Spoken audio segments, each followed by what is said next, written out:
नमस्कार दोस्तों, आज के इस वीडियो में हम बात करने वाले हैं कि वर्ग 3 की जब काउंसलिंग होगी, आपको डॉक्यूमेंट्स अपलोड करने होंगे अपने पोर्टल पर, तो आपको क्या क्या डॉक्यूमेंट्स तैयार करके रखने हैं। हालांकि अभी लिस्ट जारी नहीं हुई है, सिर्फ वर्ग 2 और 1 की लिस्ट आई है, इनकी डेट भी आ गई है कि कब इनको अपलोड करने हैं। तो इसी के आधार पर हम देखने वाले हैं कि वर्ग 3 में क्या डॉक्यूमेंट लग सकते हैं। अंतर ज्यादा नहीं होगा, सिर्फ और सिर्फ शैक्षणिक योग्यता का अंतर होगा।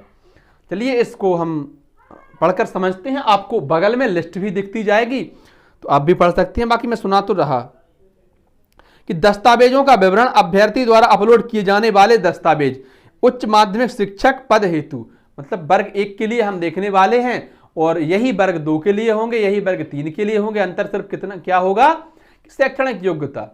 ठीक है। जन्म तिथि के प्रमाणीकरण हेतु 10वीं अथवा 12वीं की अंक सूची। तो जन्म तिथि के प्रमाण पत्र के लिए आपको या तो अपनी 10th की अंक सूची लगानी होगी या 12th की अंक सूची लगानी होगी। जहां तक मुझे याद है 10th की मार्कशीट में आपकी अंक सूची लिखी होती है, तो वही काफी है।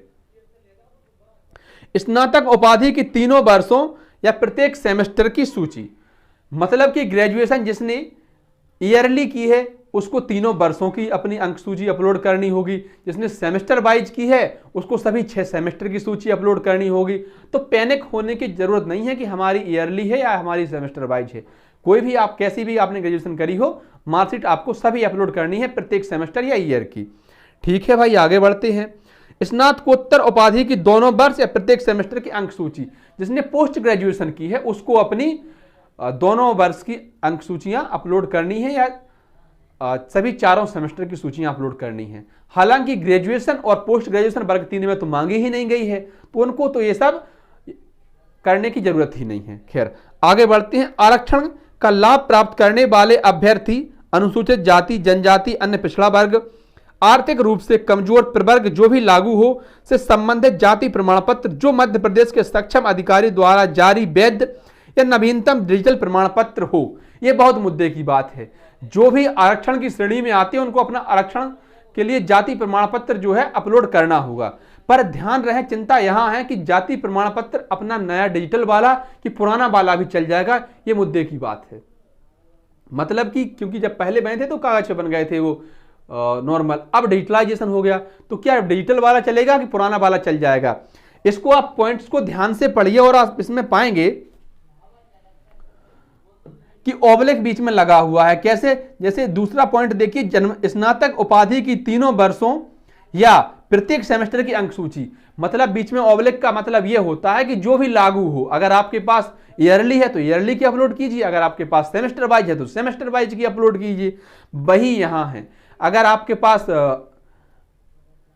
ऑफलाइन वाला है तो वो अपलोड कीजिए, ऑनलाइन वाला है तो वो अपलोड कीजिए। लेकिन मेरी व्यक्तिगत रूप से आपको सलाह ये है कि जमाना जो है अब डिजिटल हो चुका है। अगर आप अपना डिजिटल करा लेते हैं तो बहुत अच्छी बात होती है, क्योंकि इसमें कोई ज्यादा समय या खर्च भी नहीं लगना है, आपका लगभग 15 दिन में हो जाता है। आगे बढ़ते हैं और देखते हैं कि मध्य प्रदेश का स्थानीय निवासी प्रमाण पत्र, आपके पास मध्य प्रदेश का निवास प्रमाण पत्र होना जरूरी है।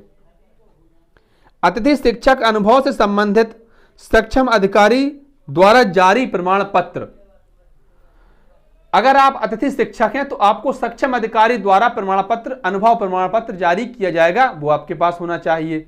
कुछ लोग इस बात को लेकर चिंता करके बैठे हैं कि हमारे पास तो अतिथि शिक्षकों का अनुभव प्रमाण पत्र है ही नहीं। तो इसमें पैनिक होने की आवश्यकता नहीं है, क्योंकि सरकार अगर आपको रिजर्वेशन दे रही है, सरकार आपको छूट दे रही है, तो ये सरकार की ही जिम्मेदारी है कि वो आपके प्रमाण पत्र भी जारी करवाएगी। आपको बस ध्यान ये रखना है कब और कहां जारी हो रहे हैं, तो जब और जहां पर जारी हो आप तुरंत अपना बनवा लें।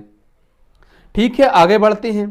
दिव्यांगता भूतपूर्व सैनिक की स्थिति में सक्षम अधिकारी द्वारा जारी वैध या नवीनतम डिजिटल प्रमाण पत्र, यदि आप दिव्यांगजन हैं या आप भूतपूर्व सैनिक हैं तो ऐसी स्थिति में आपको अपना प्रमाण पत्र साथ में अपलोड करना होगा।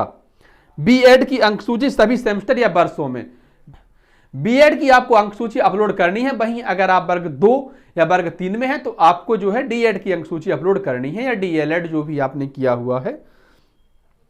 आयु छूट संबंधी प्रमाण पत्र सक्षम अधिकारी द्वारा यदि लागू हो तो, यदि आपको उम्र में छूट चाहिए तो सक्षम अधिकारी द्वारा इसके लिए प्रमाण पत्र जारी जो किया गया हो उसको आपको अपलोड करना होगा। उपनाम परिवर्तन की स्थिति में शपथ पत्र या नाम के एवं उपनाम दोनों परिवर्तन की स्थिति में राजपत्र में परिवर्तित नाम के प्रकाशन की प्रति। इस बात को ध्यान रखिए, यदि आपने अपने नाम में, माफ करिए, उपनाम में परिवर्तन कराया है तो आपको शपथ पत्र देना होगा, और नाम और उपनाम दोनों में ही परिवर्तन कराया है तो आपको राजपत्र में परिवर्तित नाम की प्रति देनी होगी, तभी उनको विश्वास होगा कि आपने परिवर्तन कराया है। अब जो डॉक्यूमेंट्स आपको अपलोड करने हैं वर्ग 1 के लिए, वही वर्ग 2 में भी करने हैं, वही वर्ग 3 में भी करने होंगे, मैं आपसे कहता हूं। अंतर सिर्फ और सिर्फ शैक्षणिक योग्यता का होगा। अब देखिए, जैसे कुछ अन्य डॉक्यूमेंट्स बचते हैं जिनकी इनमें बात नहीं की गई है, जैसे कि आपका रोजगार पंजीयन होना चाहिए, यदि आप विवाहित हैं तो आपको अपना विवाह का प्रमाण पत्र होना चाहिए, यदि आपके बच्चे हैं तो आपके बच्चों के जन्म प्रमाण पत्र होना चाहिए, कोई बहनें यदि तलाकशुदा या विधवा हो तो उनके उसको प्रमाण पत्र या कोर्ट के आदेश होने चाहिए। ये सब कुछ चीजें हैं जो हो सकता है कि आपसे मांग ली जाए और एन समय पर आपको परेशानी हो, तो ये चीजें भी अपनी तैयार रखिए। बाकी यही है कि आपको ये डॉक्यूमेंट्स अपने अपलोड करने हैं। वर्ग 1 और 2 की अपलोड होने की प्रक्रिया तो लगभग शुरू हो चुकी है, वर्ग 3 के लिए भी जल्दी ही प्रक्रिया शुरू हो जाएगी। तो आप सभी को शिक्षक बनने की बहुत बहुत बधाई एवं शुभकामनाएं। वीडियो आपको अच्छी लगी हो तो वीडियो को लाइक शेयर करें, अपने चैनल को सब्सक्राइब भी करें। धन्यवाद।